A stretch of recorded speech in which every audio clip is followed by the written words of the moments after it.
We're excited today to be out at the Book Belong Piccaninny Library here at the University of PNG, celebrating Literacy Week here in PNG.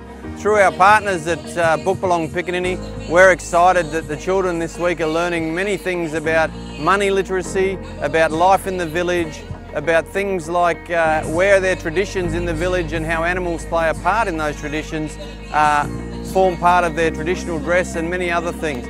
It's perfect timing this week given that Independence celebrations start next week. They've already started here in PNG and for 46 years we've been proud of our traditions. The Brian Bell Group's a 100% PNG owned company that's operated in PNG now for 63 years, and we're proud of the work that the team are doing to support the Sir Brian Bell Foundation. We've got team members from everywhere here today helping the kids learn about money and how they shop and how they use money in their lives, and it's an exciting time for us to be part of.